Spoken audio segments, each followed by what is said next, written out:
Assalamualaikum warahmatullahi wabarakatuh. Alhamdulillah nahmaduh wa nasta'inu bihi wa nastaghfiruh wa na'udzu billahi ta'ala min shururi anfusina wa min sayyiati a'malina.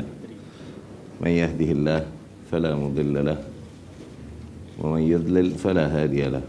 Asyhadu an la ilaha illallah wa asyhadu anna Muhammadan 'abduhu wa rasuluhu, amma ba'd. Fa inna asdaqal kalami kitabullah wa khairal hadi hadi Muhammad sallallahu alaihi wasallam wa syarral umuri muhdatsatuha wa kullu muhdatsatin bid'ah wa kullu bid'atin dhalalah wa kullu dhalalah fin nar. Amma ba'd. Ikhwani wa akhwati rahimakumullah, alhamdulillah jama'ana Allahu bikum. Allah pertemukan kita di tempat yang baru yang diberkahi ini insyaallah oleh Allah Subhanahu wa taala. Juga semoga dengan niat yang diberikan, keikhlasan oleh Allah Subhanahu wa taala ya, dalam rangka berkumpul membahas tentang untuk mempelajari bersama tentang agama Allah ya, sehingga kita mengetahui mana-mana jalan yang dapat membawakan kita mendekatkan diri kepadanya, mana-mana jalan yang akan membawakan kita jauh darinya ya. Alhamdulillah kemarin materi yang di request oleh kawan-kawan di sini adalah untuk pembahasan tentang materi bertasyabbuh, menyerupai kufar ya, orang-orang non muslim. Materi tentang hal ini tentunya nantinya tidak dari kaidahnya ketika masuk ke dalam penerapan praktis, nanti penerapan praktisnya tentunya tidak akan luput dari perbedaan pendapat para ulama dalam penerapannya. Namun memang banyak hal-hal yang disepakati sesungguhnya oleh para ulama, tapi kaum muslimin begitu jauh darinya, begitu dikarenakan terasingnya mereka dari agama mereka, sehingga mereka seringkali sama sekali tidak mengetahui hukum-hukum demikian, kalaupun hal itu adalah hal yang sebenarnya disepakati oleh para ulama, bukan lagi perkara yang sifatnya ikhtilaf ya. Maka ketika diminta materi ini, Anda melihat beberapa artikel yang ada untuk menjadi rujukan kita, tentunya artikel yang ditulis oleh para ulama rahimahumullah ahya'an wa amwatan. Di antaranya ada yang sifatnya tanya jawab atau sifatnya uraian dari apa yang kita ringkas dari khutbah ya, salah seorang di antara mereka rahimahumullah ahya'an wa amwatan. Baik, bukunya yang kita pegang, kita lihat pada halaman pertama. Di sini kami terjemahkan ya, kami summarize sedikit, kemudian kami terjemahkan khutbah dari Syekh Muhammad Al-Munajjid ya, yang berkaitan temanya, tajuknya dengan tajuk yang sedang kita bahas pada malam ini. Khutbah ini merupakan khutbah Jumat dari Syekh ya, hafizahullah, yang kemudian dikarenakan banyaknya faidah di dalamnya, kemudian ditulis oleh para penuntut ilmu, ditafrigh atau ditranslasi dalam bentuk tulisan, kemudian diupload sehingga mudah ditemukan oleh kaum muslimin ya. Alhamdulillah. Khutbah ini berjudul tentang hukum berpartisipasi dalam peringatan-peringatan atau perayaan-perayaan kafir ya. Di mana Syekh rahimahullah ahya'an wa amwatan membuka khutbahnya dengan khutbatul hajah, sebagaimana sunnah Rasul sallallahu alaihi wasallam di dalam membuka khutbah ya.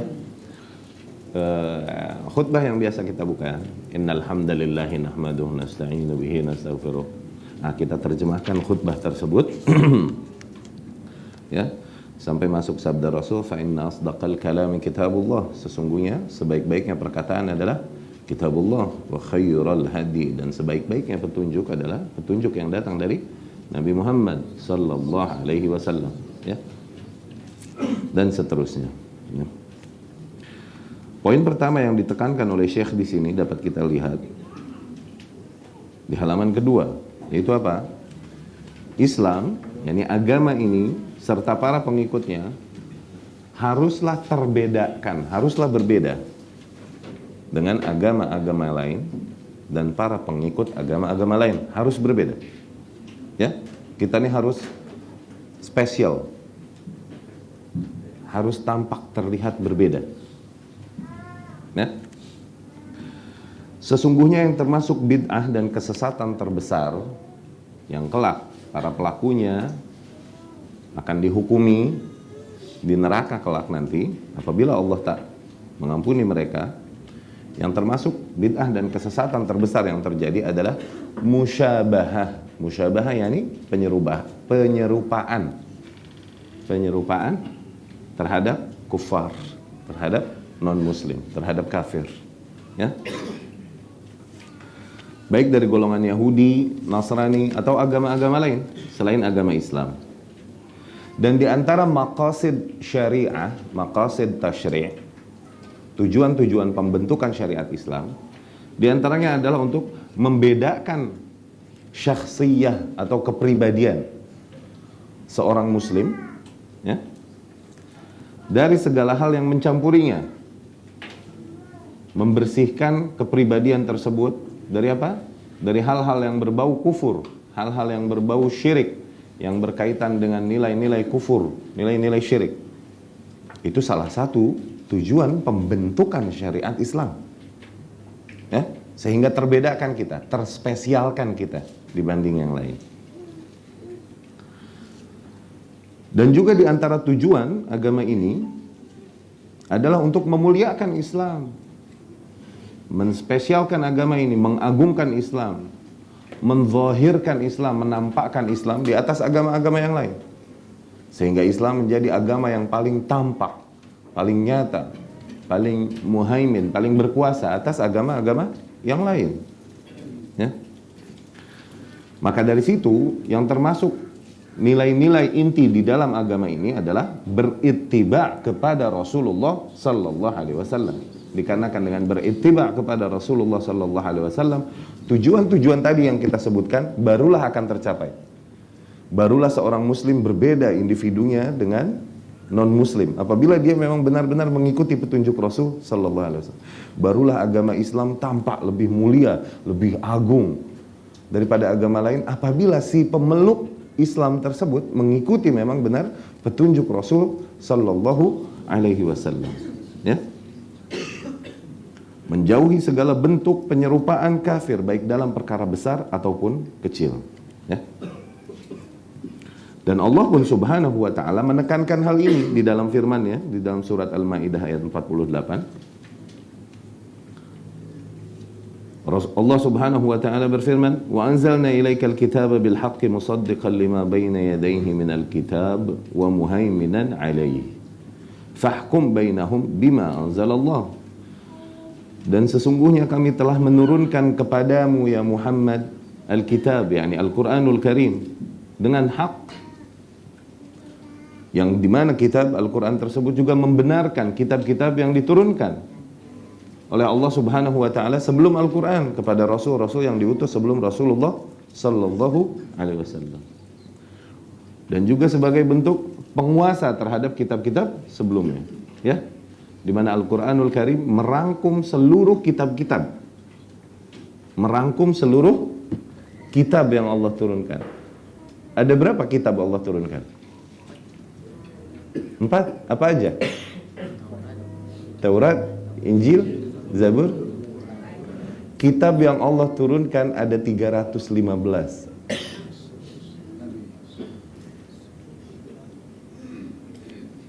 Pernah kita jelaskan dulu bedanya antara Rasul dan Nabi? Ingat? Rasul datang dengan membawa syariat baru yang menyempurnakan syariat Rasul yang diutus sebelumnya. Oke? Akidah gak berubah, tapi yang berubah jurisdiction, halal haram. Oke? Fikih. Tapi akidah dari dulu begitu, nggak berubah. Nah, nabi-nabi ada di antara para rasul tersebut. Ya, rasul datang dengan sebuah syariat. Nah, kemudian rasul disusul oleh para nabi-nabi ini yang menyerukan kepada ajaran yang murni, yang pure, sebagaimana yang dibawakan oleh rasul yang datang sebelumnya. Dikarenakan manusia menyimpangkannya, menambahkannya dengan hal-hal baru yang tidak diajarkan rasul itu. So they need, mereka membutuhkan seseorang yang menyeru kepada kemurnian kitab, kemurnian ajaran rasul. Nah, itulah fungsi nabi setelah roh. Jadi rasul, nabi banyak, rasul lagi beberapa abad setelahnya. Datang syariat baru. Nah, syariat baru ini kitab baru, menyempurnakan yang sebelumnya. Rasul, nabi, rasul, nabi, gitu. Maka dari situ Rasulullah SAW bersabda, al-ulama warathatul anbiya. Para ulama adalah pewaris nabi. Kenapa? Karena Rasul SAW membawa kitab. Dan kemudian terjadi sebagaimana sunnatullah pada kaum-kaum sebelumnya. Orang-orang yang mengaku mengikuti Rasul menambahkan hal-hal baru yang tidak diajarkan oleh Rasul yang ada pada mereka. Iya gak? Mereka membutuhkan seseorang untuk menyeru kepada kemurnian ajaran Rasulullah SAW. Ayo, Nabi udah nggak ada, Rasulullah Nabi terakhir. Siapa jadi? Nah, di situ fungsi para ulama. Maka dari situ ulama pewaris para nabi. Kenapa Rasul nggak bilang pewaris para rasul? Ulama nggak datang dengan syariat baru. Dapat? Tapi ulama mewarisi tugas, job description para nabi terdahulu untuk menjelaskan tentang agama yang hak sebagaimana yang datang dibawakan oleh Rasul yang diutus sebelumnya. Itu beda Rasul dan ada yang bilang Rasul wajib menyampaikan, Nabi tidak wajib menyampaikan. Ini khata, salah.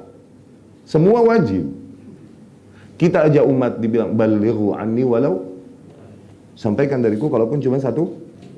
Mungkin gak salah seorang Allah pilih jadi nabi, kemudian Allah bilang kalau mau sampaikan, sampaikan, kalau tidak tak apa. Mungkin gak? Jadi pembedaan tersebut khata, salah. Yang benar adalah itu tadi, Rasul datang dengan syariat baru, dengan kitab. Oke? Nah, hadis yang ada riwayat Imam Ahmad rahimahullah yang paling dekat menjelaskan dengan spesifik jumlah nabi, dan kalaupun para ulama rahimahullah nanti beda dalam menghukumi hadis ini, cuman ini doang yang ada tentang menyebutkan spesifik jumlah. Rasul bilang sallallahu alaihi wasallam, jumlah para nabi ini 125.000.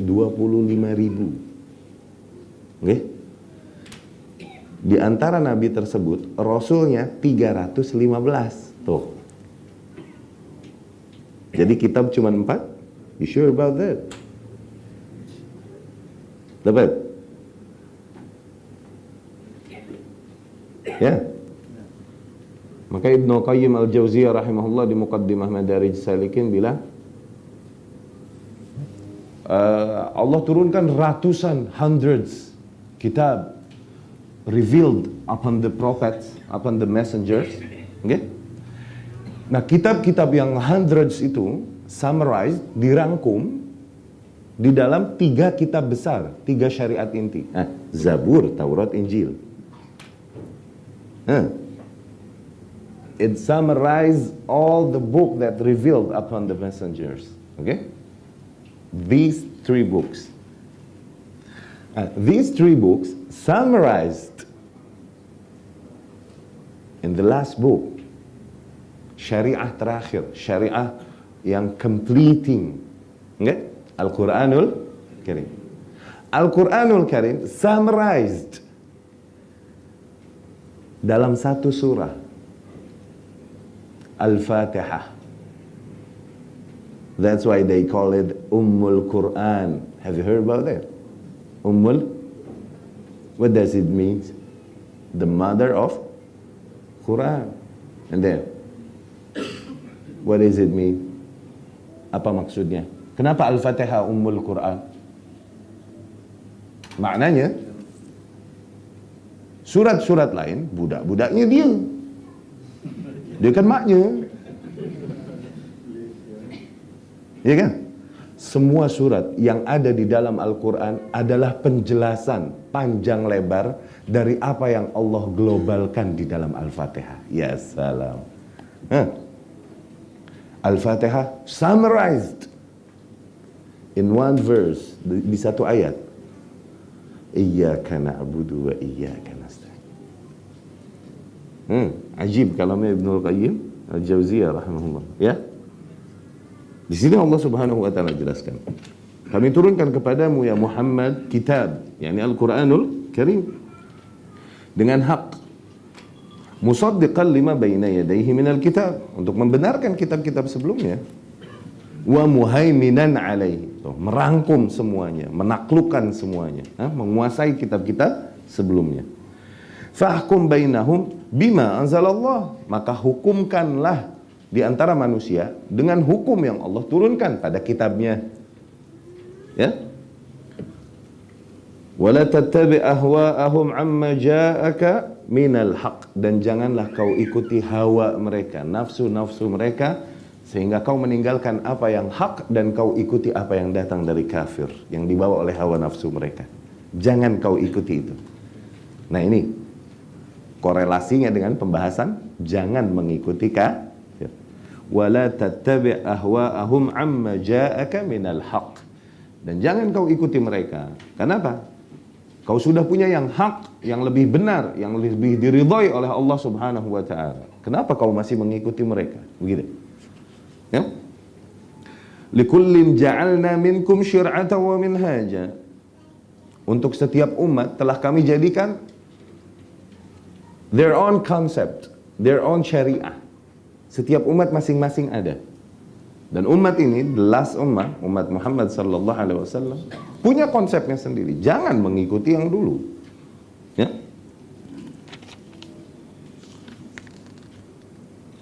Maka syariat kalian berbeda dengan syariat mereka, dan jalan atau konsep kalian berbeda dengan konsep mereka.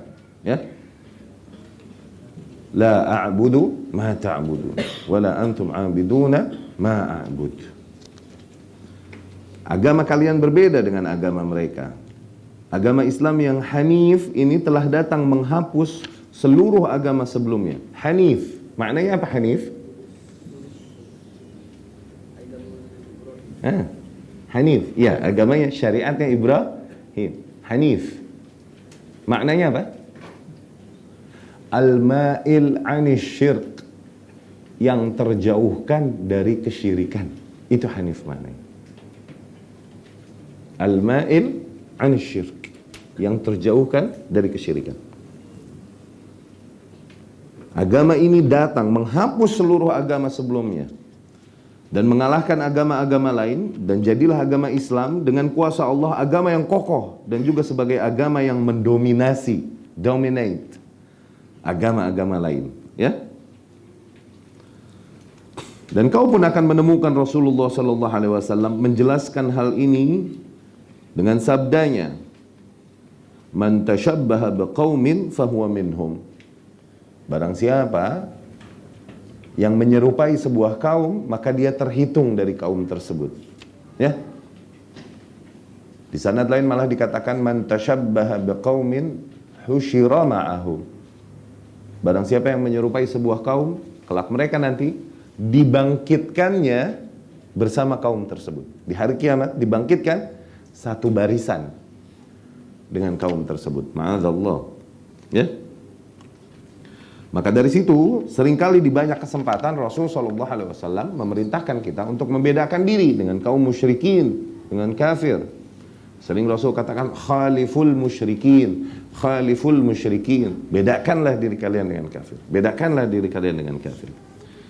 Dan di mana pada surat Al-Fatihah bahkan yang dibaca oleh setiap kaum muslimin di dalam setiap rakaat salatnya, yaitu Al-Fatihah, diperintahkan kaum muslimin untuk memohon kepada Allah jalan yang lurus, ya kan? Yaitu Yang pada hakikatnya jalan yang lurus adalah jalan yang orang-orang Allah beri nikmat atas mereka. Yang hakikatnya adalah jalan lurus tersebut adalah jalan yang sama sekali berbeda, tidak sama dengan jalannya orang-orang yang dimurkai atau dengan jalannya orang-orang yang lost, yang tersesat. Orang-orang yang dimurkai al-maghdub, siapa? Yahudi. Kenapa mereka dimurkai? Dikarenakan mereka punya ilmu tapi nggak punya amal. Nah, Nasrani adalah orang-orang yang lost, yang tersesat. Kenapa tersesat? Mereka punya amal tapi nggak punya ilmu. Nah, terbaliknya. Kita di tengah, punya ilmu, punya amal. Nih, siratal ladzina an'amta alaihim. Jalan orang-orang yang kau beri nikmat atas mereka. Ghairil maghdub waladdallin. Bukan jalan orang-orang yang dimurkai, yaitu Yahudi. Yahudi Allah banyak turunkan kitab atas mereka. Semua ini di Bani Israel kan, turunannya Yakub alaihi salam. Rasul-rasul dan para nabi itu di garis mereka semua. Banyak turun kitab pada mereka. Dan mereka banyak mengenal kitab yang Allah turunkan. Yahudi ini banyak penghafal kitab. Banyak penghafal kitab-kitab samawi. Tapi kitab-kitab tersebut, ilmu tersebut tidak mendorong mereka kepada amalan. At least beriman. Tidak. Tetap mereka mengingkari, kufur, menghina para nabi, mencerca, merusak nama baik para nabi, bahkan membunuhinya. Membunuhi para nabi. Lihat Yahudi ini. Karena mereka sudah lakukan semuanya. Mereka hina, udah. Mereka kerjain, udah. Mereka olok-olok, sudah. Mereka ingkari, sudah. Mereka sakiti, sudah. Mereka sampai, apalagi yang belum kita lakukan ya? Oh, bunuh deh, tanggung. Ya, dibunuh. Tuh. Lihat, nafsu manusia selalu minta nambah. More. Sampai akhirnya mereka membunuh para nabi. Wa yaqtulunal anbiya'a bighairil haqq. Mereka senantiasa membunuh para nabi tanpa hak. Orang-orang yang menyeru kepada keadilan di antara mereka, orang-orang saleh, dibunuhi juga. Wa yaqtulunal ladzina ya'muruna an-nasa bil qist. Mereka biasa membunuhi orang-orang yang biasa menyeru kepada keadilan di antara manusia. Tuh. Padahal mereka punya banyak ilmu tentang hal itu. Makanya Allah sifati mereka dengan seburuk-buruknya sifat. Mathalul ladzina hummilu taurata wa lam yahmiluha kamathalil himar yahmilu asfara. Permisalan orang yang diturunkan Taurat, kaum yang diturunkan atas mereka Taurat, tapi mereka tidak membawanya, tidak mengambilnya, memahaminya, menerapkannya di dalam kehidupan. Permisalan mereka ini seperti keledai yang membawa banyaknya buku. Keledai, donkey, kalau dia bawa banyak buku, bisa jadi pintar nggak keledai? Iya kan? Nggak efek sama sekali kan? Permisalan mereka kayak begitu. Diturunkan banyak kitab atas mereka, tapi nggak mendorong mereka kepada keimanan. Makanya Rasulullah SAW waktu hijrah ke Madinah, itu banyak Yahudi kan di Madinah. Mereka di Madinah, Yahudi tempatnya di Syam. Kenapa bisa ada di Madinah? Syam, you know. Syam ini 4 negara. Lebanon, Syria, Palestina, Yordan. Mereka tempatnya di situ. Turunannya Ishaq alaihissalam di situ. Kok bisa banyak di Madinah? Karena mereka tahu dari buku-buku sebelumnya, dari kitab-kitab sebelumnya, bahwa Nabi terakhir akan muncul di Madinah. Tuh. Mereka banyak hijrah ke sana, berharap Nabi yang terakhir muncul dari garis keturunan mereka. As usual. Ternyata benar muncul di Madinah. Tapi dari another line, dari Ismail alaihissalam, bukan dari Ishak. Tuh. Padahal mereka tahu kebenaran hal itu, tapi they choose, mereka pilih untuk kufur. Itu Yahudi. Jadilah mereka kaum yang dimurkai. Allah murka atas mereka. Nasrani, dhalin, orang-orang yang sesat.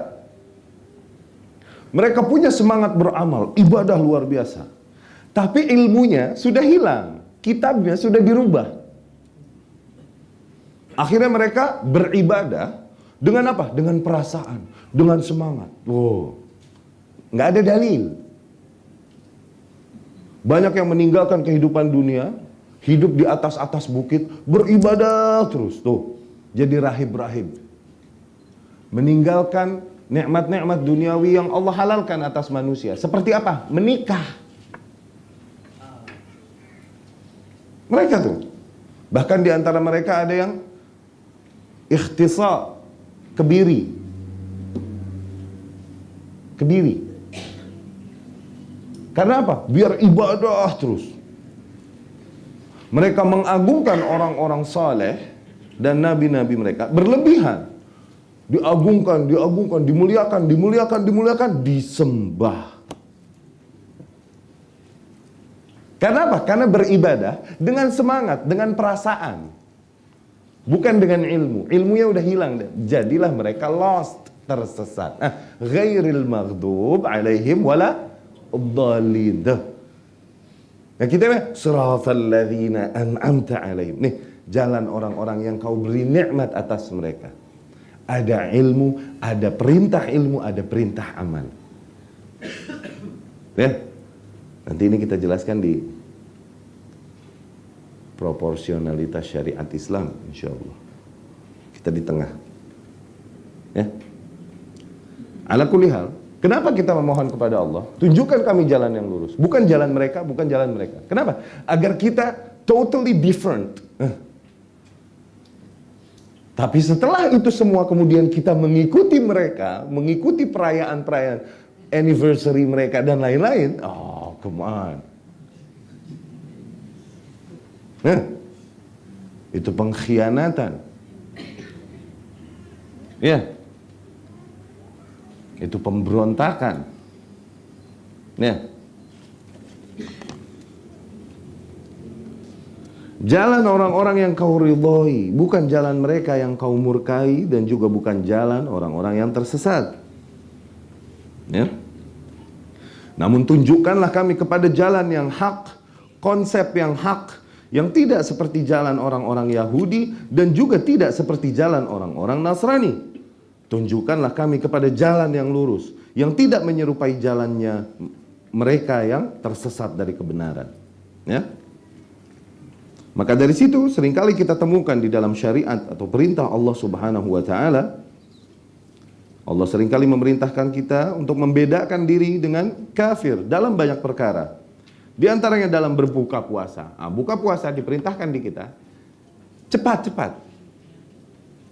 Karena kaum terdahulu buka puasanya ditakhir, dilama-lamain. Diikuti oleh Syiah. Syiah nggak mau buka puasa kalau mereka belum melihat bintang. Nggak mau buka puasa. Syiah. Kalaupun udah azan maghrib, tapi belum ada bintang, mereka nggak mau buka. Ya. Dalam takhir sahur, sahur takhir, diakhirkan. Ya. Dalam sholat dengan menggunakan sendal, dengan menggunakan khuf. Ya, yang salah satu bentuk sunnah mutawatir dari Rasulullah Sallallahu Alaihi Wasallam. Sehingga akhirnya, kalaupun ini permasalahan fikih, permasalahan hukum, seringkali ulama memasukkan permasalahan ini, sholat dengan khuf, di dalam buku-buku akidah. Kenapa? Karena salah satu ciri, main point yang membedakan kita dengan golongan yang akidahnya berbeda dengan ahlus sunnah dalam meyakini hal ini. Ketika mereka nggak terima sholat dengan khuf, mereka mengingkarinya, nah maka mereka sudah di luar barisan. Padahal permasalahan fikih, tapi mutawatir dari Rasulullah Sallallahu Alaihi Wasallam. Ya, sehingga akhirnya menjadi salah satu ciri khas ahlus sunnah. Nah, orang yang berbeda dengan ahlus sunnah, mereka tidak meyakini hal ini. Akhirnya masuklah ke dalam bagian akidah. Ulama menulis tentang sholat dalam khuf di buku-buku atau di kitab-kitab akidah. Ya. menghadapkan kuburan kaum muslimin ke arah Ka'bah. Loh, ini hal-hal yang diperintahkan oleh syariat kita. Sampai puasa Asyura, di mana Nabi SAW ketika mengetahui bahwa Yahudi juga melakukan puasa Asyura, akhirnya Nabi memerintahkan para sahabat puasa sehari sebelumnya atau sehari sesudahnya. Supaya apa? Supaya beda. Lihat betapa Nabi SAW nggak mau sama sekali sama. Ka'bahnya, kiblatnya sama. Rasul nggak suka. Kiblatnya sama-sama ke Masjidil Aqsa. Allah tahu hati Rasul tidak suka sama kiblatnya dengan Yahudi dan Allah tahu dari balik langit ketujuh Allah bilang, qad nara taqalluba wajhika fis sama. Terkadang kami melihat perubahan wajahmu dari langit. Karena apa? Karena tak suka dengan kiblat yang sama dengan Yahudi dan falanuwalliyannaka qiblatan tardaha. Kalau begitu kami akan arahkan engkau ke arah kiblat yang kau ridhoi, yaitu ke Ka'bah. Lihat, saking tidak maunya bersama dengan Yahudi dan Nasrani. Ya. Sekarang kita pengikutnya, pengikut Rasul sallallahu alaihi wasallam, malah yang sunnah-sunnah dari Rasul kita tinggalkan, yang datang dari Yahudi dan Nasrani, kita kejar, kita bela, bahkan kita doktrin anak-anak kita dengan tradisi-tradisi mereka. Birthday, New Year's Eve, anniversary, career women.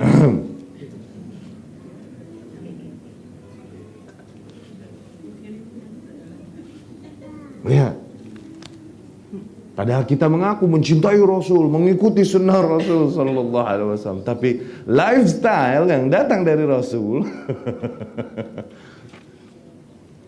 jangankan kita mengenalnya, jangankan kita mengamalkannya, we didn't even know it sometimes.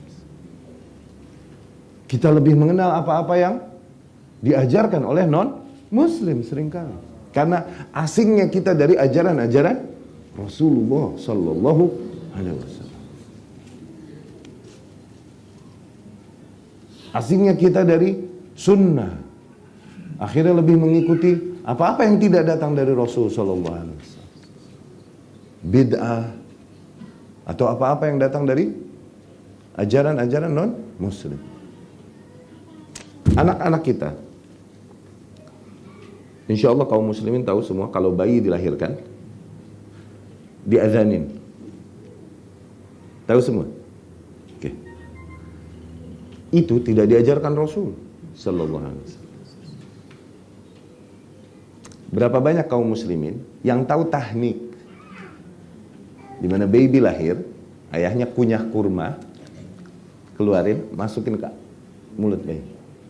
Itu first thing yang masuk ke mulut bayi. Itu great antibody. Dan itu sunnah Rasul SAW. How many of you guys know about that?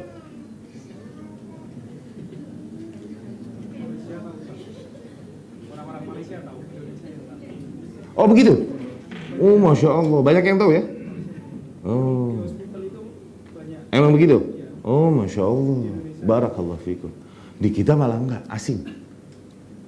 Mereka melihat, ih apa, kenapa nih anaknya di Kalau kita nggak azani, malah mereka marah. Nanti anaknya jadi naughty katanya kalau nggak diazanin. Kalau anak naughty, oh ini kecilnya nggak diazanin sih, begitu katanya. That's what they say. Setiap perayaan pastilah berkaitan dengan agama. Ini. Nggak seperti yang dikatakan kebanyakan orang. Ini cuma tradisi, ini cuma terlepas dari lah. Setiap Eid, perayaan pasti ada kaitannya dengan keyakinan. Ya. Dan salah satu ciri khas keyakinan atau agama adalah bentuk perayaan. Jadi nggak bisa seseorang bilang, enggak, ini nggak ada urusannya agama, ini cuma perkara duniawi. Enggak. Itu berkaitan dengan keyakinan. Tidakkah kita lihat, kita pun kaum muslimin memiliki perayaan tersendiri yang sangat erat kaitannya dengan keyakinan kita.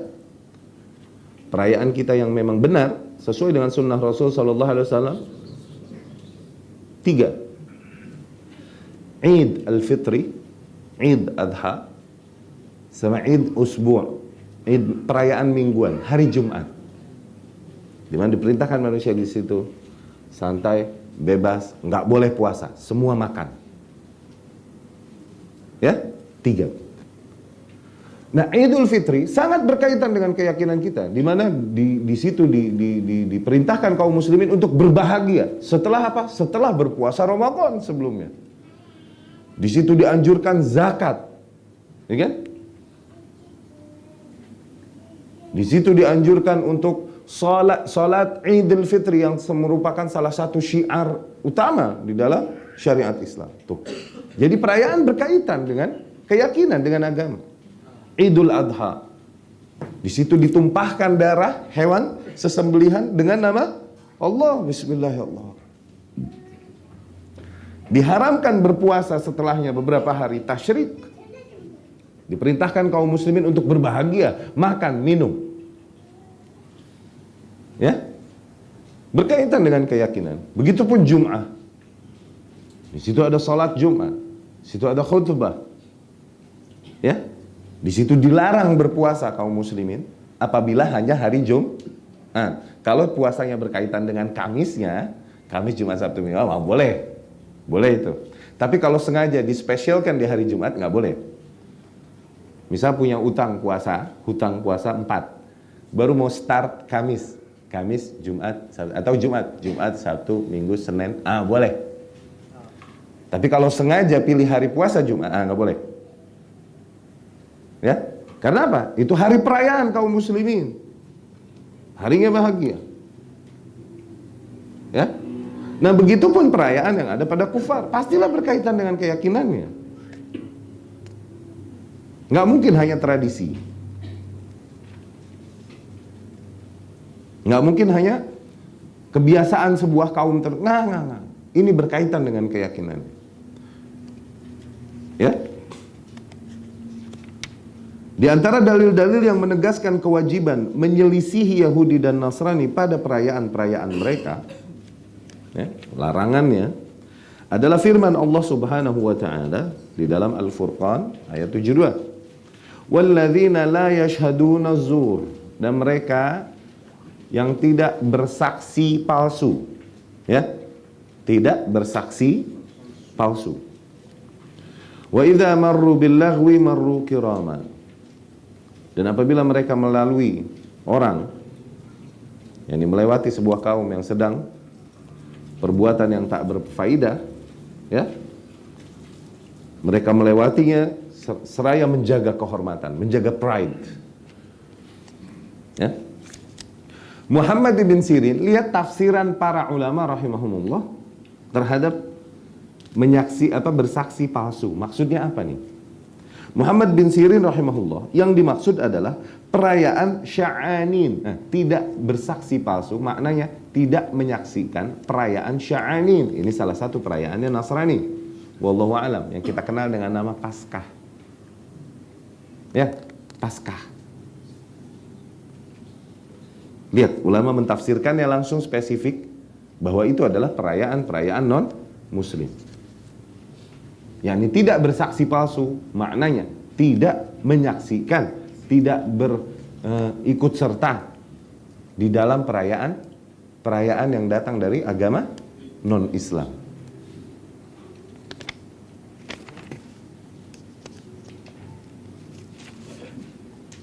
Mujahid rahimahullah berkata, Az-zur di sini adalah peringatan-peringatan kaum musyrikin. Tuh.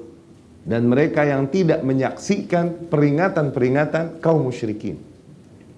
Walladzina la yashhaduna zur, maknanya, dan mereka yang tidak menyaksikan peringatan-peringatan kaum musyrikin. Demikian pula yang disampaikan Rabi' bin Anas, Juga Ikrimah rahimahumullah, dia berkata tentang azur. Azur adalah permainan mereka ketika masa jahiliyah, yakni party mereka di hari-hari tertentu di masa jahiliyah. Ditentukan waktu tertentu.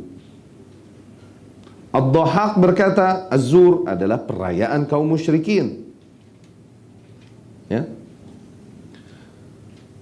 Sebagian ahli tafsir berkata, tidak menyaksikan azur maknanya adalah tidak bercampur. La yukhalit ahla syirki fi syirkihim wa la yusyarikuhum. Tidak menyaksikan azur maknanya adalah tidak bercampur dengan ahli syirik dalam kesyirikan mereka dan tidak bergabung bersama mereka. Dikarenakan perayaan-perayaan mereka adalah bentuk keyakinan mereka yang kita hukumi syirik, yang kita hukumi kufur. Maka ayat ini sangat jelas menekankan larangan bergabung dengan orang-orang kafir dalam perayaan-perayaan mereka. Apabila Allah Azza wa Jalla berfirman, dan mereka yang tidak menyaksikan, hanya menyaksikan saja tidak diperbolehkan, apalagi ikut serta, apalagi participate. Menyaksikan saja nggak boleh, apalagi ikut gabung, participate. Ya,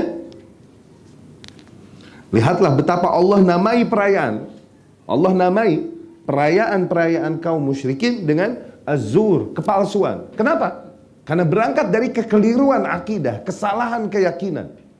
Jadi itu zur, palsu. Ya? Dan diriwayatkan oleh Abu Dawud dari Anas radhiyallahu anhu, dia berkata, Rasulullah shallallahu alaihi wasallam mendatangi Madinah. Dan penduduk Madinah memiliki 2 hari perayaan di antara hari-hari jahiliyah. Mereka bermain-main atau berpesta pada hari-hari tersebut. Kemudian Rasul pun bersabda, apa 2 hari ini? Mereka pun menjawab, kita biasa bermain-main pada hari tersebut di masa jahiliyah ya Rasulullah. Maka Rasulullah sallallahu alaihi wasallam pun bersabda, sesungguhnya Allah telah menggantikan bagi kalian yang lebih baik dari 2 hari tersebut, yaitu hari Adha dan hari Fitri. Ya, sanad hadis tersebut sahih sesuai dengan syarat Imam Muslim rahimahullah. Dan penggantian di sini maknanya Allah telah menggantikan bagi kalian. Penggantian memberi makna di mana kau meninggalkan yang dulu dan berpegang kepada yang baru. Ya? Juga diriwayatkan dari Thabit bin Dhahhak radhiyallahu anhum, dia berkata, seseorang bernazar pada zaman Nabi sallallahu alaihi wasallam untuk menyembelih seekor unta di daerah Bawanah. Bawanah ini sebuah tempat dekat kota Mekah. Kemudian Nabi sallallahu alaihi wasallam bertanya, apakah di sana, ya ini di daerah Bawanah, terdapat berhala di antara berhala-berhala jahiliyah yang disembah? Mereka berkata, tidak ada. Nabi kembali bertanya, apakah terdapat adanya perayaan mereka padanya, yakni perayaan kaum musyrikin ada di Bawanah dulu?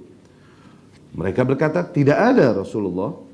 Rasulullah pun bersabda, penuhi nazarmu. Penuhi nazarmu. Ya. Setelah apa? Rasul sallallahu alaihi wasallam memerintahkannya untuk memenuhi nazarnya setelah benar-benar diteliti bahwa tidak ada keserupaan dengan kebiasaan kaum musyrikin terdahulu. Apakah di situ dulu tempat dirayakannya pesta mereka? Tidak. Apakah dulu kaum musyrikin menyembelihnya di daerah Bawanah? Tidak juga. Maka tidak ada keserupaan, tidak ada peluang di mana di situ kita menyerupai kaum musyrikin. Boleh, penuhi nazarmu. Begitu detail Rasul sallallahu alaihi wasallam, begitu hati-hati. Jangan sampai sedikit pun sama. Hadis ini sahih sesuai dengan syarat Syaikhan, yaitu Bukhari dan Muslim. Nabi SAW melarang untuk menyembelih hewan di sebuah tempat yang dirayakan padanya.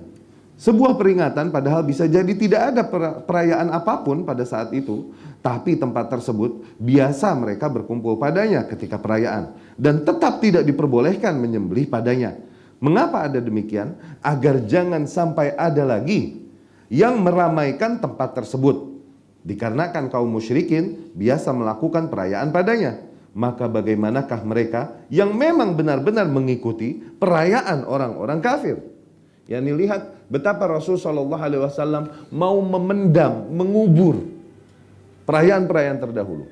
Ditanya, apakah di situ ada perayaan kafir dulu? Tidak. Apakah dulu kaum musyrikin menyembelih kurbannya di sana? Tidak. Saking maunya Nabi memendam perayaan-perayaan non-Islam dulu. Kalau ada di situ pernah kaum musyrikin dulu menyembah berhala di daerah situ, atau kaum musyrikin dulu punya keyakinan menyembelih hewannya di situ, maka jangan. Padahal tidak ada dia tujuannya untuk menyerupai kaum musyrikin, tapi tetap jangan. Karena apa? Dulu kaum musyrik. Supaya tidak dihidupkan kembali tempat itu. Benar-benar dikubur, dimatikan. Sekarang bagaimana hukumnya apabila memang mereka totally ikut, participate dalam perayaan-perayaan kafir. Dengan nama atau dengan jargon, dengan alasan ini cuman kehidupan sosial. Nggak enak. They congratulate us in our anniversary, ya kan? In our Eid. Masa we don't congratulate them? Ayo, see. Di situ masalik syaitan, peluang syaitan untuk melemahkan manusia. Dulu ketika kau Eid, dia memberimu hadiah, dia menyelamatimu. Masa sekarang perayaan mereka kau tak menyelamati? Ya, lemahlah manusia di situ. Di situ diuji al-wala wal bara. Ya. Bagaimanakah dengan mereka yang ikut melakukan hal-hal yang dilakukan oleh orang-orang kafir pada saat perayaan mereka? Dengan hadis ini maka semakin jelas bahwa betapa Rasulullah Sallallahu Alaihi Wasallam sangat berusaha untuk menghilangkan peringatan-peringatan kafir dan menghapuskannya, tidak menghidupkannya kembali sama sekali, dan benar-benar mencabutnya dari akarnya. Ya.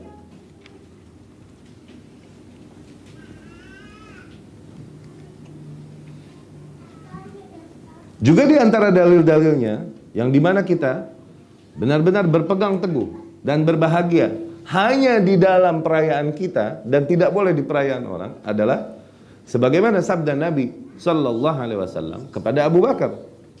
Ketika suatu hari Abu Bakar datang ke rumah Rasulullah Sallallahu Alaihi Wasallam dan di situ terdapat jariyatan, dua budak wanita. Tughanniyan, lagi bernyanyi, they were singing. Abu Bakar marahi mereka dan berkata, amizmaru syaitan fi baiti Rasulillah. Apakah seruling syaitan di rumah Rasul? Yani, nyanyian ini seruling syaitan. Karena apa? Karena membuat manusia lengah. Amizmaru syaitan fi baiti Rasulillah. Rasul pun Sallallahu Alaihi Wasallam berkata kepada Abu Bakar, da'huma ya Abu Bakar, let them be ya Abu Bakar, biarkan mereka.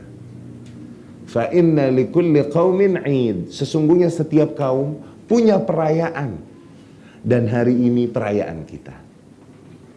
Tuh lihat, maknanya apa? Nikmati perayaan kita, jangan sesuaikan dirimu, jangan kau ikuti perayaan-perayaan kafir. Adapun perayaan kita maka nikmati di situ. Dengan apa-apa tentunya yang diperbolehkan, yang dihalalkan oleh Allah Subhanahu wa ta'ala. Ya. Tapi awas, hadis ini digunakan oleh sebagian kaum yang menghalalkan musik. Awas. Ya. Maka jawaban para ulama, di sini mereka tughanniyan, cuman bernyanyi.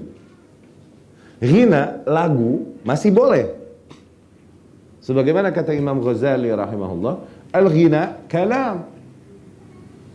Lagu ini cuman perkataan. Halaluha halal, haramuha haram. Kalau perkataannya baik ya halal.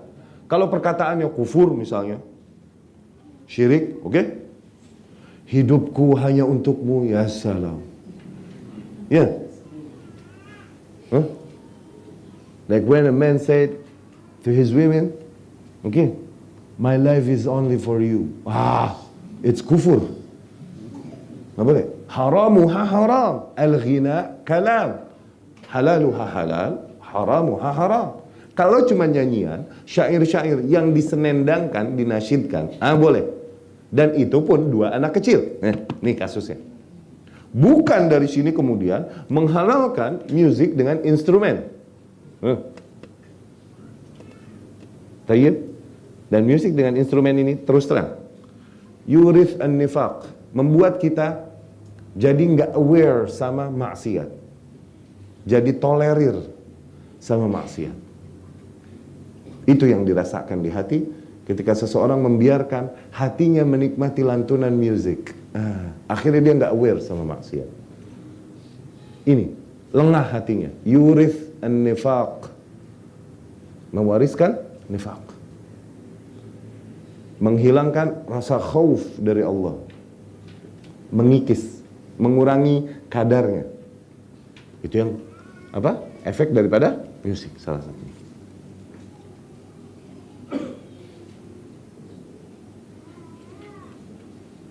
Demikian juga mengapa disyariatkan hari Jumat bagi kaum kita. Rasulullah sallallahu alaihi wasallam bersabda di riwayat Imam Muslim, "Adallallahu 'anil jum'ah man kana qablana." Allah menyesatkan kaum-kaum sebelum kita dari hari Jumat. Allah menyesatkan kaum sebelum kita dari hari Jumat. Fakana lil yahud yaum as-sabt. Maka Yahudi punya hari sendiri, Sabat. Saturday. Okay. Nasrani punya Ahad. Ya. Hari-hari yang mereka muliakan. Kita punya Friday, Jumat. Dibedakan benar-benar oleh Allah Subhanahu wa ta'ala. Syuf. Bahkan kalau Musa alaihi salam hidup, dia nggak boleh berpesta di hari Sabat. Dia harus mengikuti Rasulullah sallallahu alaihi wasallam, yaitu apa? Hari Jumat. Karena apa? Syariat Rasul menghapus syariat-syariat sebelumnya. Kitabnya ini membatalkan syariat-syariat sebelumnya sudah. Ya? Sebagaimana Umar radhiyallahu anhu yang kedapatan Rasulullah sallallahu alaihi wasallam sedang membaca Taurat atau kitab-kitab terdahulu. Rasul pun memarahinya dan berkata, "Alam yakfika ma ja'a minni ya Umar?" Tidakkah cukup untukmu yang kau dapatkan dariku ya Umar? Wallahi law kana Musa hayyan, demi Allah, kalau Musa masih hidup alaihi salam, ma wasi'ahu illa yattabi'ani. Dia enggak punya pilihan lain kecuali harus mengikutiku. Jadi ngapain kau masih baca Taurat? Lihat. Fahadana Allahu liyaumil jum'ah. Allah pun memberikan kita petunjuk kepada hari Jumat. Ya. Sekali lagi peringatan-peringatan adalah termasuk hal inti yang menjadi ciri khas sebuah agama dan syariat. Berpartisipasi dalam peringatan-peringatan kafir, hukumnya berkisar antara maksiat dan kufur. Ikut serta dalam perayaan kafir, hukumnya antara maksiat dan kufur. Terkadang jadi hanya maksiat, terkadang jadi kufur. Apa bedanya maksiat dan kufur?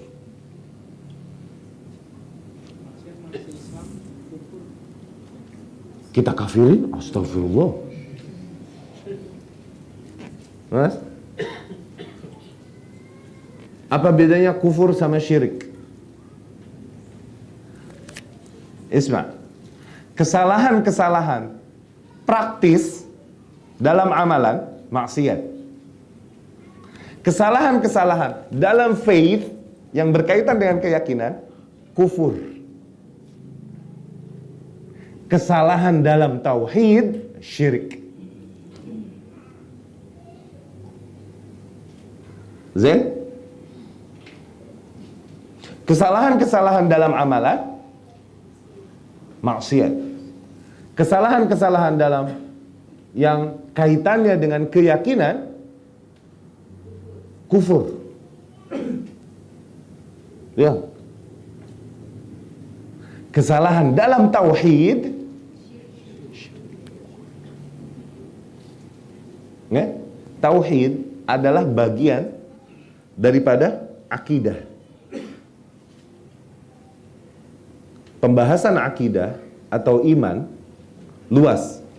Pembahasan akidah belum tentu pembahasan tentang tauhid. Tapi pembahasan tentang tauhid pasti pembahasan akidah. Karena berkaitannya dengan keyakinan. Contoh, tentang akidah, tentang keimanan. Beriman kepada azab kubur. Akidah apa fikih? Akidah. Oke. Apakah ini pembahasan tentang tauhid, beriman kepada azab kubur? Tidak, hanya berkaitan dengan keyakinan. Tapi pembahasan tentang pengesaan Allah Subhanahu wa taala, menafikan hal-hal lain selainnya. La ilaha illallah, begitu kan? There's no God worthy of worship. Tuh. Except Allah, but Allah. Satu-satunya hanya Allah. Pembahasan tauhid. Zina, maksiat apa kufur apa syirik? Maksiat, zina. Zina kesalahan apa? Kesalahan amal apa nanya tadi? Nah, zina maksiat apa kufur apa syirik? Ayo. Maksiat, bukan syirik, awas. Oke? Minum khamr, maksiat apa kufur apa syirik? Tidak meyakini adanya telaga Nabi Al-Kautsar di surga. Maksiat apa kufur apa syirik? Ya? Meyakini adanya penyembuh yang menyembuhkan selain Allah Subhanahu wa taala. Maksiat? Syirik. Syirk. Ya. Tayyib, itu bedanya maksiat, kufur, syirik. Nah, perayaan-perayaan kafir nih, kalau nggak maksiat, kufur. Yang di sini kufur masuk di dalamnya syirik. Berkisar antara itu kesalahannya, dan dua-duanya mencelakakan seorang hamba. Ya. Ibnu Taimiyah rahimahullah menegaskan hal ini di dalam kitabnya yang luar biasa, yaitu Iqtida' as-Sirat al-Mustaqim fi Mukhalafah Ashabil Jahil. Ini ajib kitab.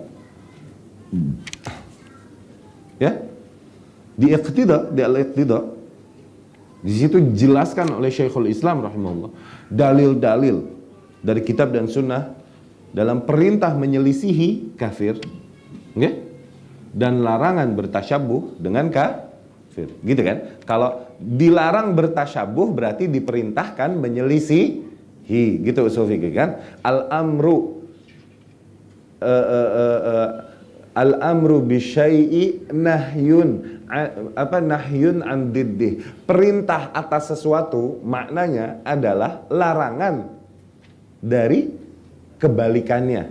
Kalau diperintahkan sholat berarti maknanya dilarang meninggalkan sholat, begitu loh. Diperintahkan menyelisihi kafir berarti dilarang menyerupai kafir. Nah, di buku itu, di Iqtida' as-Sirat al-Mustaqim, Syekhul Islam Ibnu Taimiyah rahimahullah menjabarkan tentang hal ini. Kitab dalilnya dari kitab, sunnah, kalam ulama, bahkan banyak poin-poin psikologis dia sebutkan, di mana dengan mengikuti kufar, baik dari pakaiannya, gaya berbicaranya, potongan rambutnya, itu akan mendorong jiwa kita mulai condong kepada mereka,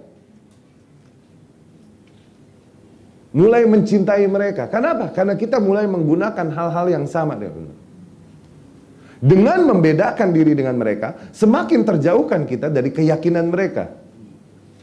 Gitu, ya? Negeri kaum muslimin, di sini Ibnu Taimiyah menceritakan di kitab tersebut, Iqtida' as-Sirat al-Mustaqim, bahwa negeri kaum muslimin begitu luas, di antaranya ada yang berada di dalam jantung, yakni seperti di Jazirah Arab. Ada yang berada di pinggiran, seperti yang ada di Andalus.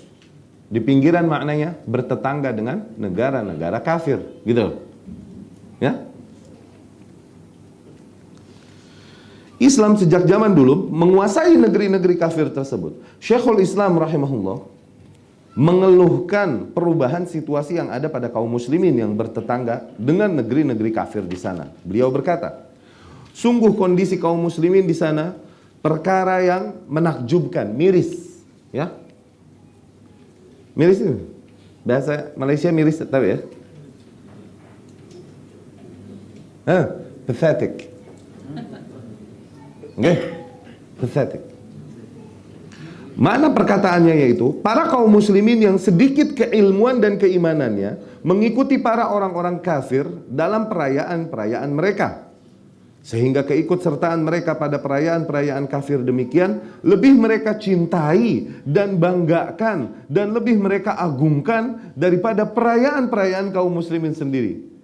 Dengan apa yang mereka lakukan pada hari-hari perayaan kafir, dari pembagian hadiah, berpesta, berkumpul, juga mengeluarkan banyak dana dan juga membagikan pakaian-pakaian untuk anak-anak. Ya? Sehingga digambarkan pada zaman itu, di hari perayaan Nasrani, kaum muslimin semua keluar bersama kaum Nasrani.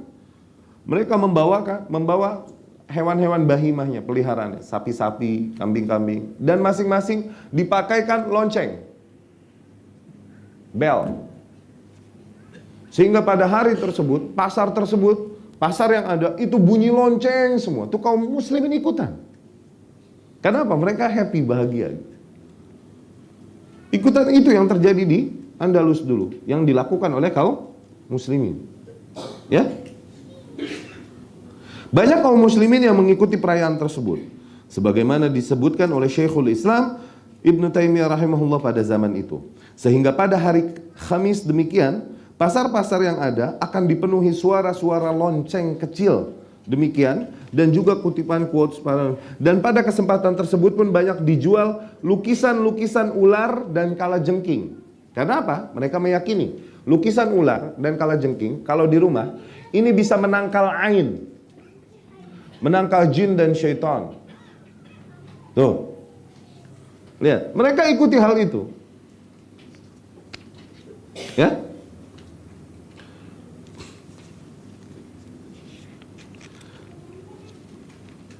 Dan kemudian pada suatu malam, di satu waktu di malamnya, di hari-hari perayaan tersebut, mereka semua membuka penutup kepala mereka dengan keyakinan bahwa Maryam alaihissalam, Ummu Isa, pada saat itu berjalan melewati mereka, melewati kepala-kepala mereka dan membawakan keberkahan kepada mereka. Tuh lihat, even kaum muslimin ikut party itu.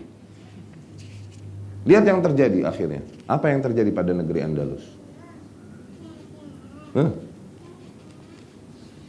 Allah Maha Adil. Allah Maha Adil. Ya, ma nazalat musibatun qattu illa bidzamb wa ma rufi'at illa bittaubah. Tidaklah musibah akan turun terjadi kecuali pasti karena dosa. Tidaklah Allah akan kembali angkat musibah itu kecuali dengan taubat. Ya. Apabila kita mencoba memahami syarat-syarat bagi para ahli zimmah. Ahli zimmah yakni kafir zimmi. Kafir ada berapa? 4. Zimmi, mu'ahad, musta'man, harbi. Ya. Zimmi, kafir yang hidup di negeri Islam. Hidup di negeri Islam. Mu'ahad, kafir yang datang ke negeri Islam.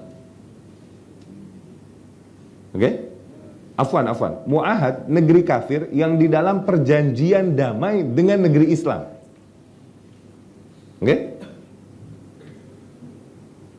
Seperti kaum musyrikin Mekah yang waktu itu lagi dalam perjanjian damai dengan kaum muslimin di Madinah. Nggak boleh diganggu udah. Jangan sampai kita yang melanggar janji tersebut. Ada musta'man. Musta'man yang dapat janji keamanan. Wallahu a'lam. Maknanya kafir yang datang ke negeri muslim dapat janji keamanan dari pemerintah muslim. Janji itu sekarang bentuknya visa, iqamah. Sama kafir harbi, kafir yang memang memerangi kita di negeri yang sedang perang. Tuh. Nah, yang boleh diperangi ini harbi doang, sisanya nggak boleh. Nah, waktu itu kaum muslimin melebarkan sayapnya, menguasai banyak negeri yang di situ terdapat kaum zimmah akhirnya. Banyak non-muslim yang berada di bawah kekuasaan kaum muslimin. Umar ibn al-Khattab yang ketika itu khalifah menerapkan hukum, lihat hukumnya nanti, poin-poin hukumnya kita baca. Betapa hukumnya ini benar-benar membedakan antara muslim dengan kafir dan benar-benar menspesialkan kaum muslimin. Dengan tujuan apa? Supaya mereka merasa sempit terus. Dikarenakan apa? Supaya mereka sadar bahwa apa yang mereka yakini, bahwa ibadah mereka, keyakinan mereka salah, sehingga mereka meninggalkan hal itu demi hidayah untuk mereka. Tuh, lihat poin-poin peraturan yang Umar ibn al-Khattab kepada ahli zimmah. Lihat ya. Umar mensyaratkan kepada para ahli zimmah untuk selalu menghormati kaum muslimin. Mereka harus berdiri dari tempat duduk mereka apabila kaum muslimin menghendaki untuk duduk di sana. Tuh, ini ada kafir lagi duduk-duduk, kaum muslimin datang mau duduk-duduk, ente pergi, kita mau duduk. Lihat, ya? Dan agar jangan kafir tersebut menyerupai kaum muslimin dalam hal apapun. Tidak boleh pakaiannya sama seperti kaum muslimin. Tidak juga pada hal-hal lain. Mereka nggak boleh merapihkan rambut mereka, mengkepang. Kepang, apa bahasa sini kepang ya? Ikat, kadang dianyam tuh. Apa? Tocan.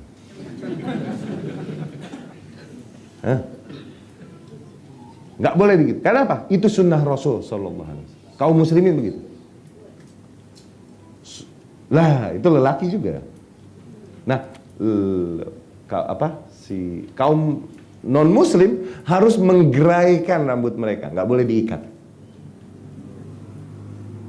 Lihat tuh, digituin sama Umar sampai ditekan, nggak boleh. Berisdal, mereka isdal yang dibiarkan rambutnya lepas, tergurai. Kaum muslimin ikat. Umar pun mewajibkan mereka untuk menguraikan rambut mereka dan tidak mengepangnya, dan agar mereka tidak mereka tidak boleh berkunyah dengan kunyah-kunyahnya kaum muslimin. Nggak boleh pakai Abu Umar, Ibnu Ahmad, nggak boleh. Itu cuman punya kaum muslimin. Nanti pakai kunyah yang lain. Lihat. Mereka tidak mengalungkan pedang atau senjata apapun. Mereka tidak boleh mengukir cincin. Cincin mereka nggak boleh diukir dengan tulisan berbahasa Arab. It's Muslims' right. Okay? Dan agar mereka selalu menggunakan sabuk mereka di pinggang. Kalau rahib-rahib dulu suka pakai jubah besar terus ada sabuknya tuh. Nah itu sabuk ciri khas mereka. Mereka harus pakai itu supaya apa? Berbeda pakaiannya dengan kaum muslimin, terlihat. Ya? Dan agar jangan mereka menampakkan salib pada gereja-gerejanya. Gerejanya, sekarang gereja nih ada salibnya gede kan? Dulu nggak boleh sama Umar. Loncengnya sekarang, berapa kilometer kedengeran? Dulu kedengerannya cuma di dalam. Nggak boleh kedengeran keluar. Ditekan sama Umar. Syiar-syiar kufur tuh nggak boleh. Tidak boleh membangun gereja baru. Gereja yang ada nggak dihancurkan sama Umar, biar nggak dihancurkan. Tapi nggak ada cerita mau bangun gereja baru, awas. Nggak boleh menampakkan kitab mereka di tempat umum. Tuh lihat, benar-benar dikubur sama syariat Islam, sama Umar ibn Khattab radhiyallahu.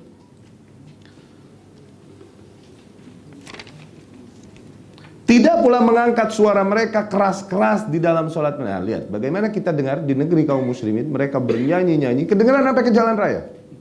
Di negeri kaum muslimin. Ya?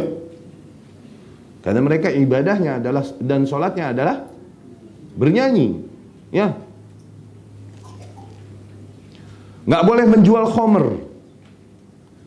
Tidak pula mendekatkan kaum muslimin dengan babi-babi. Nah, kalau mereka bertetangga dengan kaum muslimin, mereka nggak boleh piara babi. Kalaupun di tanah mereka, nggak boleh. Lihat. Tidak pula Tidak pula boleh mereka keluar ketika perayaan Ba'uts. Ba'uts ya ini kebangkitan. Kebangkitan Isa alaihissalam. Nggak boleh ada yang keluar rumah pesta. Ya. Apabila seseorang memperhatikan aturan-aturan ini yang ditetapkan oleh Amirul Mukminin Umar radhiyallahu anhu atas orang-orang kafir, maka bagaimana mungkin kaum muslimin akan terhinakan dan tersingkirkan? Ya? Bagaimana mungkin kaum muslimin tertindas, tertekan syiar-syiar mereka? Ya? Tertindaslah dan tertekan syiar-syiar mereka, orang-orang kafir tersebut, sehingga tak tampak sedikit pun di hadapan kaum muslimin. Sebagai bentuk pengagungan kita terhadap agama ini dan para pengikutnya, dan membedakan mereka dari kebiasaan-kebiasaan kafir dan syiar-syiarnya. Ya. Kenyataan yang pahit sekarang, di mana Rasulullah SAW telah menggambarkannya, bahwasanya kita kelak akan mengikuti kaum Yahudi dan Nasrani, dan Rasul tekankan kebenaran ini dengan lam dan nun. Huruf lam dan nun itu buat ta'kid, menekankan pastinya. Tuh. Rasulullah SAW berkata, la tattabi'anna. Tuh. Sebenarnya tattabi', kalian mengikuti tuh. Tapi Rasul pakai la tattabi', belakangnya pakai nun. La tattabi'anna, sungguh kalian pasti akan mengikuti. Tuh. Sunana atau sanana man kana qablakum, sunnah-sunnah, kebiasaan-kebiasaan kaum-kaum sebelum kalian. Shibran bi shibrin, zira'an bi zira', sejengkal demi sejengkal, selengan demi selengan. Ya, ini sedikit demi sedikit kalian akan condong mengikuti mereka. Ya. Hatta law dakhalu juhra dhub, sehingga kalaupun mereka punya kebiasaan masuk ke dalam lubang biawak, lubang lizard, yakni kebiasaan yang akal sehat bilang, what were you doing? Kebiasaan yang dimustahilkan oleh akal sehat. Ngapain masuk lubang biawak? Tapi kalau mereka punya kebiasaan masuk ke lubang biawak, la dakhaltumu, kalian pasti akan mengikuti. Bahkan sehingga kalaupun mereka punya kebiasaan mensetubuhi ibunya alaniyah, terang-terangan, di antara kalian ada yang mengikutinya. Ya Allah. Ya. Dan perkataan Rasulullah SAW hak, wahyu, nggak mungkin dusta Rasul. Nggak mungkin apa yang disampaikan tidak terjadi. Nggak, pasti akan terjadi. Kenapa? Wa ma yantiqu anil hawa. Dia tak pernah berbicara berdasarkan hawa nafsunya. In huwa illa wahyu yuha. Kecuali yang disampaikan adalah wahyu. Pasti wahyu. Ya. Lau, andai, kata lau dari Rasul menggambarkan nanti kalau terjadi begini tuh. Kalau dari Rasul itu berarti pasti akan terjadi. Nanti kalau dari Rasul itu pasti akan terjadi. Lau minar Rasul hatman sayaqa. Oke? Dan di antara penyerupaan kafir demikian adalah ketika kau memberikan selamat kepada kaum Nasrani pada tahun baru misalnya, atau kau ikut berpesta padanya. Sesungguhnya hal ini adalah pembenaran secara tidak langsung. Kau setuju dengan mereka. Ya? Kalaupun tidak terang-terangan atas keyakinan mereka, agama mereka dan mazhab mereka. Hal tersebut menjadi pembenaran secara tak langsung darimu atas perkara-perkara tersebut. Dan sungguh mereka, yakni orang-orang kafir, akan sangat berbahagia ketika mereka melihat para kaum muslimin berpartisipasi bersama mereka pada perayaan-perayaan mereka. Itu angan-angan mereka. Mereka nih ingin mengembalikan kita dari keimanan kita kepada kekufuran. Itu tujuan mereka. Ya. Dan mereka bahagia kalau kita mulai mengikuti mereka. Agar seorang muwahhid, yakni ahli tauhid, kaum muslim, mengikutinya pada perayaannya. Sehingga muslim tersebut merasa sampai muslim tersebut merasa bahwa agama-agama yang ada semuanya negeri dan semua muslim tersebut tak menyadari kesalahannya, sehingga kaum muslimin tersebut merasa tak ada perbedaan di antara agama-agama yang ada. Kalau bisa mereka mau membuat sampai kaum muslimin meyakini bahwa nothing wrong with it. Nothing wrong with your Eid, with your anniversary, with your New Year's Eve. Nothing wrong with it. Sampai kaum muslimin toleransi sedemikian rupa. Itu yang mereka inginkan. Kalau perlu kaum muslimin ikut partisipasi. Itu tujuan mereka.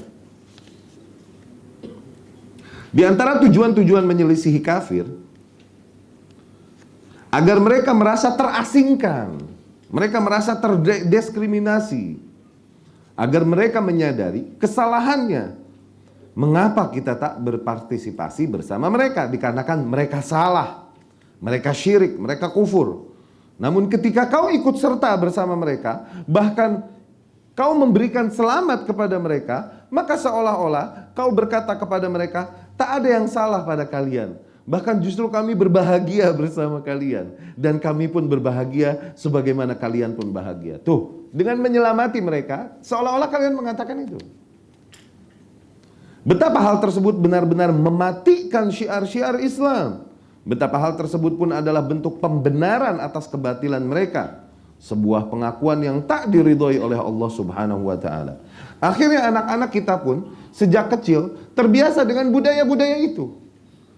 Mereka merindukan datangnya perayaan tahun baru. Kenapa? Karena pesta meriah, dapat permen-permen. Tuh lihat. Mereka merindukan hari ulang tahun mereka. Kenapa? Karena mereka dapat sepeda baru, dapat PlayStation, PS, PlayStation. Oke. Mereka merindukan hal itu anak-anak kita. Kenapa? Karena kita educate them on that. Dari kecil. Iya gak? Sementara itu adalah kemungkaran. Bagaimana kaidah mengingkari kemungkaran? Yang diriwayatkan Abu Sa'id Al-Khudri radhiyallahu anhu, Rasul sallallahu alaihi wasallam bersabda, "Man ra'a minkum munkaran falyughayyirhu biyadihi, fa in lam yastati' fa bilisanihi, fa in lam yastati' fa biqalbihi, wa dzalika adhaful iman." Barang siapa di antara kalian melihat kemungkaran, yang mungkar, yang salah, kalau dia mampu rubah dengan tangannya, dia punya hak nggak dengan tangannya? Nggak punya, nah, dengan lidahnya, ilmu, hujjah. Nggak bisa juga, minimal dengan hatinya. Dan itu adalah selemah-lemahnya Di sana lain Rasul bilang, "Walaisa wara'a dzalika minal imani habbat khardal." Dan tidaklah setelah itu ada sisa dari keimanan sedikit pun, sekecil biji. Udah nggak ada sama sekali. Apabila hatinya pun tidak mengingkari. Hati mengingkari ini maknanya apa? Jangan duduk bersama mereka, jangan menyelamati mereka. Itu hati mengingkari. Kalau hatimu, lidahmu mengatakan bahwa aku mengingkarinya, tapi kau duduk bersama mereka, maka lidahmu dusta. Kalau hatimu mengingkarinya, kau nggak bisa duduk di situ, nggak betah. Akan pergi kau dari situ. Sekarang kau menyelamatinya, oh ini sih membenarkan mereka, bahkan hatimu tak lagi mengingkari perayaan-perayaan tersebut. Ya?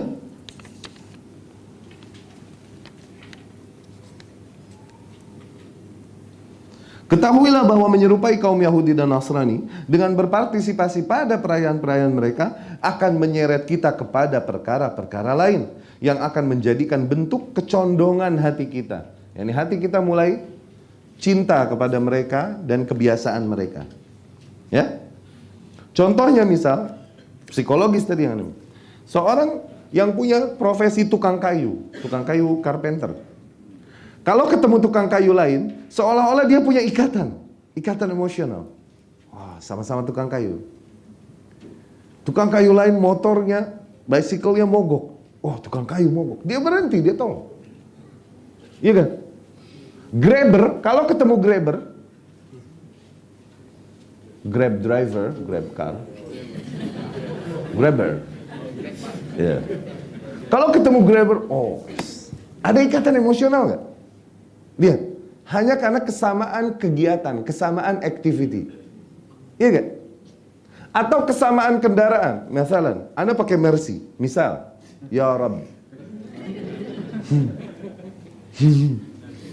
Oke, Anda pakai Mercy. Di depan Anda ada mobil Mercy sama. Itu hatimu apa yang mengatakan? Salah nih. Lihat. Ada ikatan kan? Lihat betapa hal yang sama itu membawa kecondongan hati.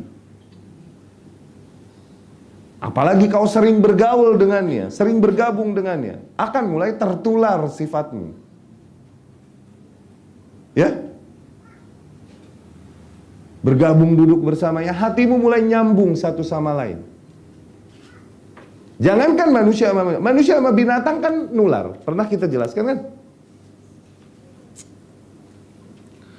Rasulullah Shallallahu Alaihi Wasallam bersabda di riwayatnya Abu Hurairah di Bukhari dan Muslim rahimahumullah,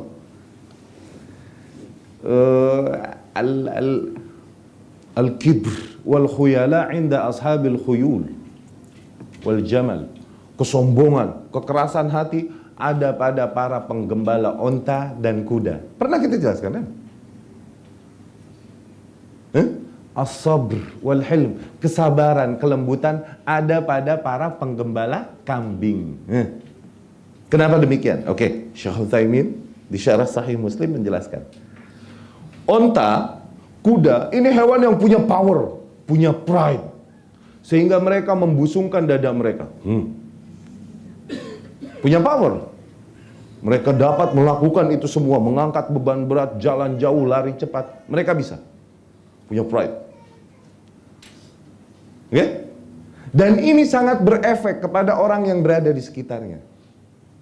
Apalagi yang menunggangnya, iya kan? Makanya Arab dulu berkata, fakhrul khuyul ta'athar fi fakhrir rakib. Looks-nya seekor kuda itu berefek kepada pride ridernya, penunggangnya. Iya kan? Ganti mobil misalnya, kereta. Kalau naik kereta yang umurnya udah 50, udah 50 tahun, dadamu bawanya begini. Tapi kalau kereta baru, canggih, mahal, bawanya begini. Iya gak? Nah, orang yang sering bermain dengan onta, dengan kuda, sering socialize dengan mereka, ketularan sifatnya jadi keras, jadi sombong. Tuh. Tapi kambing, hewan yang lembut, hewan yang sabar. Tapi satu sisi, nggak bisa diatur, kambing susah. Kalau kuda, Mustang, ambil pemimpinnya, arahin, yang lain ikut tuh. Bebek, ambil leadernya, yang lain ikut. Gitu kan? Kambing, masing-masing punya their own brain. Kau tahan yang ini kabur, yang ini lompat. Kau tahan yang ini kesana. Kambing punya masing-masing. Susah dia. Tapi nggak bisa dicambuk kayak onta, kayak kuda. Mereka hewan yang lemah. Sehingga butuh kesabaran lebih untuk arrange them. Maka dari situ Allah trained, Allah latih para nabi sebelum mereka mengasuh umat, mereka mengasuh kambing. Dari situ Rasul sallallahu alaihi wasallam bersabda, "Ma ba'atsallahu nabiyyan illa wa ra'al ghanam." Tidaklah Allah mengutus seorang nabi pun kecuali pasti menggembala kambing. Ajib. Tertular kepada. Makanya syuf. Ini mukjizat saintis di dalam syariat Islam. Rasul sallallahu alaihi wasallam bilang, "La yahillu lakum kullu dhinabin minas siba'." Tidak halal bagi kalian, ya ini haram bagi kalian, setiap hewan buas dan bertan. Tak boleh dimakan, haram. Oke? Ini sistematisnya syariat Islam. Jadi Rasul sallallahu alaihi wasallam nggak usah absent kebun binatang zoo satu-satu. Anjing haram. Ayam halal. B babi haram. Nggak usah diabsen satu-satu. Sebutkan satu sifat yang mengenai semua, gitu. Tidak halal bagi kalian hewan buas dan bertaring. Oke? Akhirnya apa hukum beruang apa? Bear, halal haram. Nggak usah kita cari Rasul berkata beruang haram, nggak usah, ada sifatnya gitu loh. Macan, apa waktu itu kita bilang apa? Tiger, haram, iya kan? Ular, lihat buas nggak, bertaring nggak, haram. Ini sistematisnya syariat. Dari sisi psikologis, kenapa diharamkan hewan buas bertaring? Tuh, main socialize sama kuda sama onta, ketularan sifat.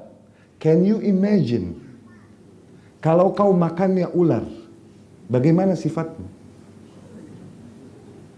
Kalau kau makannya macan, tiger, kau makan, kau sate tiger, bagaimana sifatmu? Hah? Western nih baru sekarang mereka bilang, you are what you eat. Kita udah more than 1400 tahun yang lalu. Iya gak? Ini mukjizat saintis dari hadis-hadis Nabi Sallallahu Alaihi Wasallam.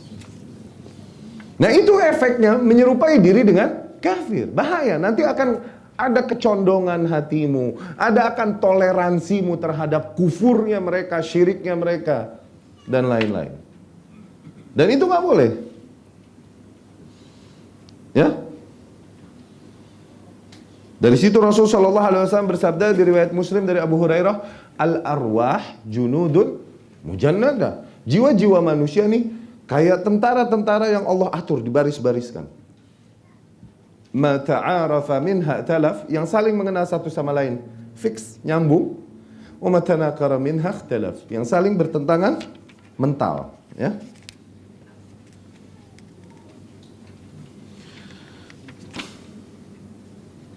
Bagaimana kita dapat mensyiarkan terhadap kaum Yahudi dan Nasrani?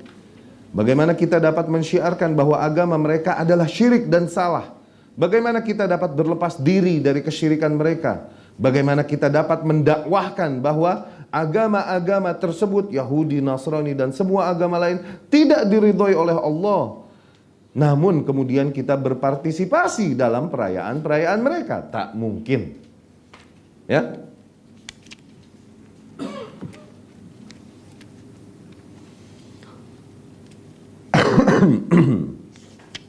Dan yang wajib adalah kau menjadikan hari-hari perayaan mereka pada kita seperti hari-hari biasa, kayak nothing happened.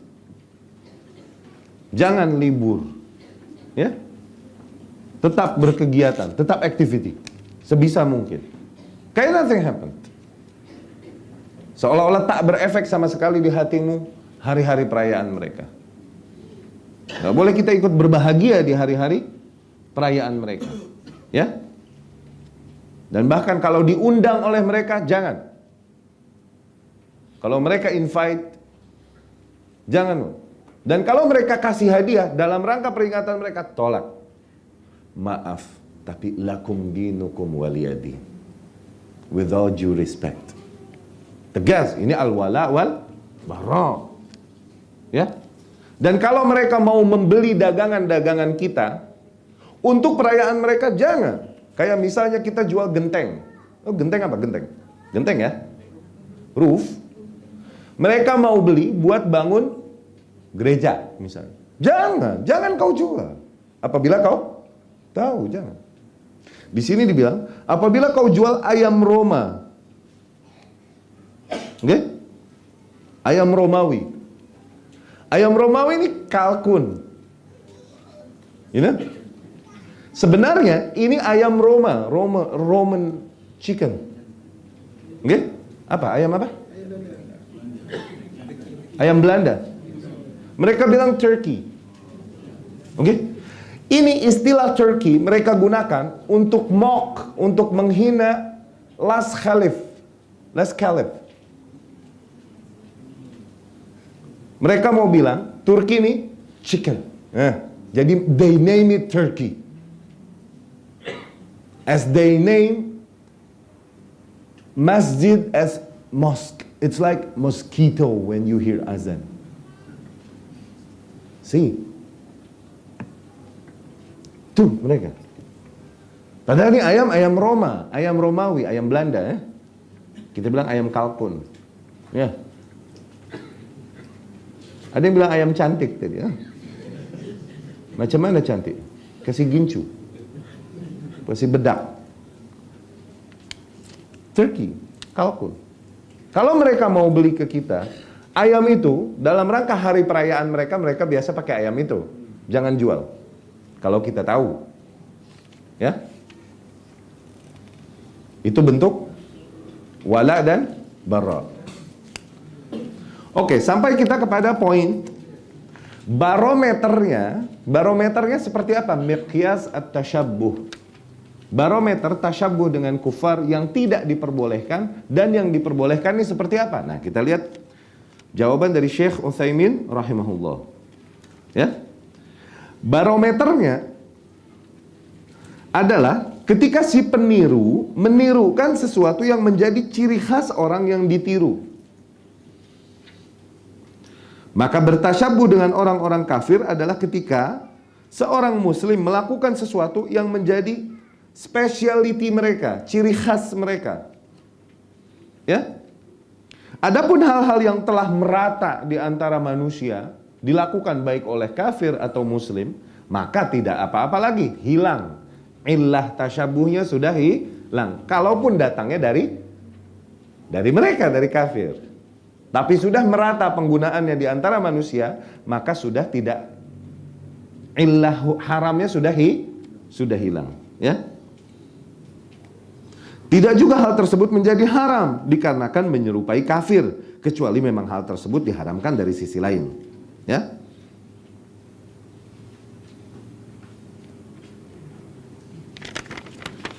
Contohnya Ibnu Hajar rahimahullah berkata, sebagian salaf menghukumkan makruh menggunakan bukan brins, ini salah ketik, apa? Burnus. Burnus ini pakaiannya Maghrib.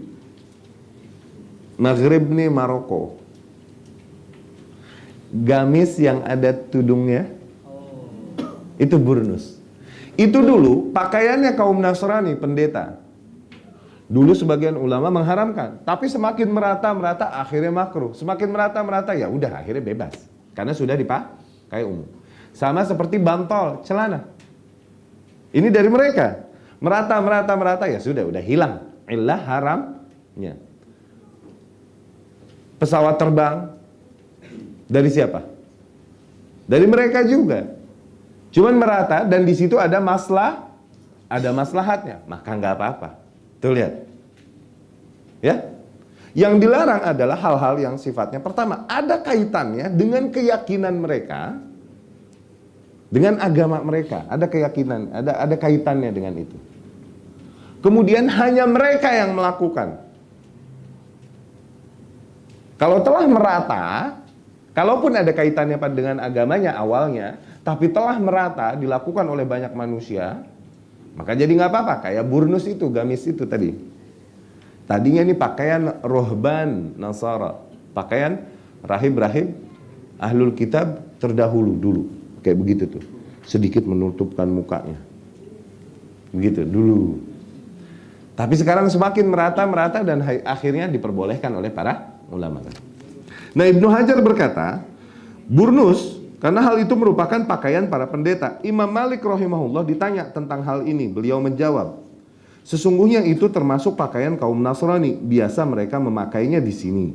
Dan aku mengatakan, andai saja Imam Malik, yakni Syekh Utsaimin mengatakan, andai saja Imam Malik berdalil dengan sabda Nabi SAW ketika ditanya, apa yang dikenakan oleh seseorang yang berihram, lagi ihram, umrah haji lagi ihram, maka beliau menjawab, yakni SAW, jangan menggunakan kaos, bukan kaos, afwan, kemeja, yakni baju yang terbuka tengahnya, ya. Jangan juga celana panjang, jangan juga baranis jamak plural dari burnus tadi. Maka itu lebih utama. Masih di Fathul Bari, apabila kita katakan larangan mengenakannya, mayathir wal urjuan, mayathir nih kebiasaan juga ahlul kitab, perhiasan yang ada pada pelana. Pelana apa di sini pelana? Tempat duduk di kuda atau di onta itu kan ada pelananya. Nah, mereka biasa membuat hiasan-hiasan dari sutra. Nah ini mayathir. Rasul bilang nggak boleh, jangan. Karena kebiasaan mereka. Kita kaum muslimin jangan begitu. Jangan ikuti, ya. Menjadi bentuk syiar mereka pada masanya. Mereka adalah orang-orang kafir. Kemudian pada masa kini hal tersebut tidak, apabila hal tersebut pada masa kini tidak lagi menjadi ciri khas mereka, maka hilanglah illah atau makna bertasyabuh tersebut, ya. Hilang pula hukum makruhnya, wallahu a'lam. Kemudian Syekh Abdul Aziz Ibn Baz ditanya tentang hal ini juga. Syekh bin Baz di halaman 31 lihat. Menjawab, yang wajib atas seorang muslim adalah agar dia independen, agar dia berbeda sendiri, dia spesial. Agar menjauhkan diri dari menyerupai musuh-musuh Allah. Sebagaimana diperintahkan hal tersebut oleh Allah Subhanahu wa taala dan Rasulnya sallallahu alaihi wasallam. Telah memperingatkan umat dari mengikuti kebiasaan-kebiasaan kaum sebelumnya dari umat-umat yang kafir, Yahudi dan Nasrani atau Majusi, atau selain mereka dari golongan-golongan yang kafir.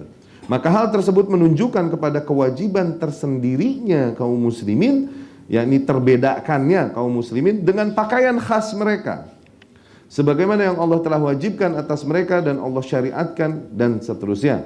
Dan agar jangan mereka menyerupai musuh-musuh mereka. Tidak pada akhlak mereka, tidak juga pada amalan-amalan mereka, dan tidak juga pada perkataan-perkataan mereka, dan tidak pada perayaan-perayaan mereka, tidak pada pakaian-pakaian mereka. Maka dari situ diriwayatkan Imam Ahmad rahimahullah dengan sanadnya yang kuat dari Ibnu Umar radhiyallahu anhu, Nabi sallallahu alaihi wasallam bersabda, "Man tashabbaha biqaumin fahuwa minhum." Barang siapa yang menyerupai sebuah kaum, maka dia termasuk dari mereka. Hadis ini panjang. Awal hadisnya Rasulullah sallallahu alaihi wasallam bersabda, "Bu'ithtu baina yadayis sa'ah." Aku diutus ketika dekat hari kiamat. Hatta yu'badallaha wahda, sehingga Allah menjadi satu-satunya zat yang diibadahi. La syarikalah, tiada sekutu baginya. Wa ju'ila rizki tahta dhilli ramhi, dijadikan rizkiku di bawah naungan spareku, spare apa? Tombak. Rizkiku dijadikan di bawah naungan tombakku. Wallahu a'lam, maknanya dihalalkan harta rampasan perang bagi Nabi sallallahu alaihi wasallam. Dulu nggak halal. Dijadikan rizkiku, Nabi sallallahu alaihi wasallam, khumus dari hasil peperangan ghanimah, Nabi itu dapat sallallahu alaihi wasallam. Nabi nggak ada kerjaan. Dulu sebelum menjadi Nabi berdagang sallallahu alaihi wasallam, tapi setelah menjadi Nabi sibuk dengan dakwah. Nah, rizkinya dari mana? Hasil rampasan perang 1/5 khumus, ya. Ju'ila rizki tahta dhilli ramhi, dijadikan rizkiku di bawah naungan tombakku. Wa ju'ila dhillah was-sighar, dan dijadikan kehinaan dan kekerdilan ala man khalafa amri, bagi mereka yang menentang perkaraku atau menentang perintahku, menentang ajaranku. Kehinaan dan kekerdilan atas mereka. Man tashabbaha biqaumin fahuwa minhum, dan barang siapa yang menyerupai sebuah kaum, dia termasuk daripada mereka, ya. Ini kewajiban mengikuti Nabi sallallahu alaihi wasallam, ya, dan itu adalah menjadi sumber atau menjadi sebab kemenangan dan kejayaan. Karena apa? Kehinaan, kekerdilan terjadi atas mereka yang mengingkari, menentang perintah ajaran Rasul sallallahu alaihi wasallam. Allah Subhanahu wa taala berfirman, "Wa ma arsalna min rasulin illa liyuta'a bi idznillah." Tidaklah kami utus seorang rasul pun kecuali untuk ditaati dengan izin Allah. Kemudian Allah pun mengancam, "Falyahdharil ladzina yukhalifuna an amrih." Maka berhati-hatilah orang-orang yang menentang ajarannya. Antusibahum fitnah, mereka bisa tertimpa fitnah. Atau azabun alim, atau azab yang pedih, ya. Dan kemudian dijanjikan atas mereka yang menentang Rasul sallallahu alaihi wasallam, mengingkarinya, untuk memasuki neraka. Rasulullah sallallahu alaihi wasallam bersabda di riwayat Imam Bukhari, "Kullu ummati yadkhuluna jannah." Semua umatku akan masuk surga. Allahumma ja'alna minhum. Semoga Allah jadikan kita masuk surga. Semua umatku masuk surga illa man aba, kecuali mereka yang tak mau masuk surga. Sahabat nanya, "Wa may yaba ya Rasulullah?" Siapa yang tak mau masuk surga ya Rasul? Rasul pun berkata, "Man ata'ani dakhalal jannah." yang mengikutiku, mengikuti sunnahku, berpegang pada sunnahku, mereka yang masuk surga. Wa man asani, and they who oppose me, who rebels from my teachings, okay? Fahuwa man aba, mereka itu yang enggan masuk surga. Ma'adzallah, Allahumma ij'alna min muttabi'i Rasulillah sallallahu alaihi wasallam. Semoga Allah jadikan kita termasuk orang yang mengikuti sunnah Rasul sallallahu alaihi wasallam. Ya? Maka yang wajib atas kaum muslimin dan kaum mukminin agar mereka menjauh dari bertasyabuh dengan musuh-musuh Allah dalam segala perkara, dan agar mereka menyikapi seluruh perkara mereka dengan cara mereka sendiri, yakni Islam way, cara Islam, sehingga mereka terbedakan dari musuh-musuh mereka. Nah, kemudian di paragraf yang terakhir di halaman 32 lihat. Namun apabila terdapat hal yang sama yang dilakukan oleh kaum muslimin dan dilakukan juga oleh orang-orang kafir, maka hal tersebut tidaklah dinilai menyerupai orang-orang kafir. Kenapa? Sama, ya. Sebagaimana yang terjadi di masa kini, seperti mengendarai pesawat terbang, mengendarai mobil. Mobil di sini kereta maknanya. Ya. Ya kan? Di kita kereta ini train. Ya. Yeah. Di Indonesia. Kereta kuda. Train being pulled by horses. Can you imagine? Kereta ini train di kita. Oke. Okay. Mobil yang pada awalnya hal-hal ini dimiliki oleh musuh-musuh Islam, dan kemudian Allah mudahkan bagi kita semua agar kita dapat mengambil manfaat darinya. Tuh, patokannya manfaat, maslahat. Ada maslahat nggak di situ? Ada maslahat, ambil. Ya, maka hal tersebut sekarang milik bersama dan tidak ada penyerupaan dengan musuh-musuh Allah. Ya. Nah, poinnya di halaman 34. Apabila terdapat manfaat di dalamnya bagi kita dan tidak menjadi ciri khas kaum musyrikin, adapun hal yang memang jelas menjadi ciri khas kaum musyrikin dan tak ada pula manfaatnya bagi kita, maka tidak boleh kita mengambilnya. Namun hanya pada hal yang bermanfaat saja, ya. Dan begitu pun sesuatu yang datangnya dari ajaran kita kemudian menyebar pada non-muslimin. Misalnya, kita mewajibkan janggut.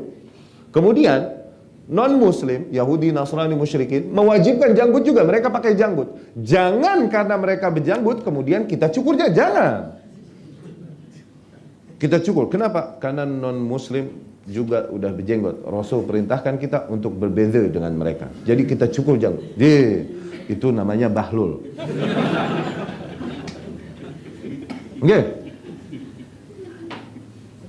Of all Jewish, of all Christian, dari seluruh Yahudi, dari seluruh Nasrani, yang berjenggot berapa? Iya kan? Itu satu. Dan kedua, kalau mereka mau mengikuti kita, karena memang kita benar, ini fitrah. Tuh, karena ajaran kita benar, mereka mau ngikutin kita.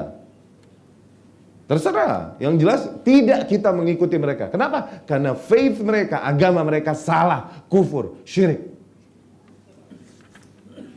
Ya?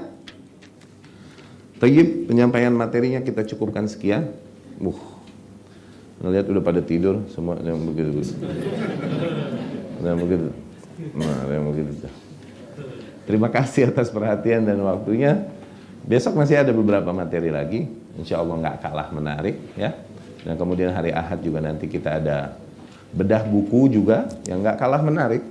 Buku yang membahas tentang tema-tema dasar manhaj Ahlus Sunnah, ya.